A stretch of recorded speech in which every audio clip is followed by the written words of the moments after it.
পূর্ব মেদিনীপুরে কাঁথিতে যুবক খুন, স্থানীয় ক্লাবে বাৎসরিক অনুষ্ঠানে কুপিয়ে খুন। অভিযুক্তকে ইতিমধ্যে পুলিশের তরফ থেকে গ্রেফতার করা হয়েছে। নিহতের নাম আসগর মল্লিক। অভিযুক্ত সৌরভ দাসকে গ্রেফতার করেছে পুলিশ। কি কারণে খুন তার তদন্তে পুলিশ। কাঁথির ৫ নম্বর ওয়ার্ডের ঘটনা এটি। কিরণ মান্না এই মুহূর্তে আমাদের সঙ্গে রয়েছেন প্রতিনিধি টেলিফোন লাইনে। কিরণ, ঠিক কি জানা যাচ্ছে, পুলিশ কি বলছে, এই খুনের পেছনে কি কারণ রয়েছে? দেখো, খুনের পেছনে কি কারণ রয়েছে প্রকৃত সেটা পুলিশ তদন্ত করছে। ঘটনাস্থলে র্যাব, কমব্যাট ফোর্স, পুলিশ নামানো হয়েছে। পরিস্থিতি সামাল দেওয়ার চেষ্টা চলছে। উত্তেজনা ছড়িয়েছিল ব্যাপক, কারণ রাত্রি 1:30 নাগাদ কাঁথির ৫ নম্বর ওয়ার্ডের খড়গচণ্ডী মহাশ্মশানের কাছে একটি ক্লাবের বাৎসরিক অনুষ্ঠান চলছিল। সেই অনুষ্ঠানে নাচানাচি, গান বাজনা চলছিল। এবার দুই বন্ধুর সঙ্গে বচসা হয়। সেখান থেকে ধারালো অস্ত্রের কোপ মারা হয় গলায়।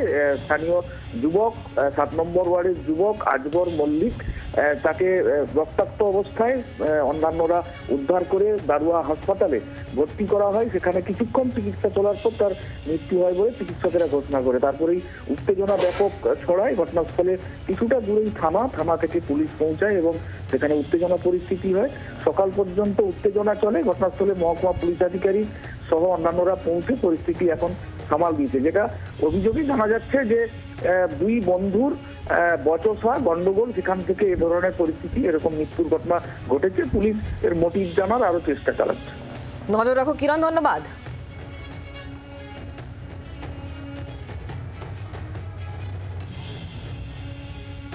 এখানে এই মঞ্জুরি কৃষ্টি ক্লাবের একটা ফাংশনকে কেন্দ্র করে দুই বন্ধু, ওদের মধ্যে বর্ষা হয়। বর্ষার সময় রাত 1:30 নাগাদ একজন আরেকজনকে ছুরি চালায়। তখন এখানে স্থানীয় লোকজন তাকে হসপিটালে নিয়ে অ্যাডমিট করে।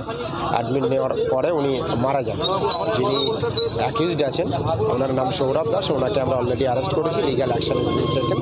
যিনি ডিসিজ আছে তিনি এখন হসপিটালেই আছেন। আর এখানে বাকি পার্টগুলো আমরা খতিয়ে দিচ্ছি। না, এখনো পর্যন্ত জানা যায়নি। That is matter of investigation পিরিয়ডে আমরা মোটিভ জানার চেষ্টা। বাংলার আওয়াজ, বাঙালির আবেগ, জি 24 ঘন্টা।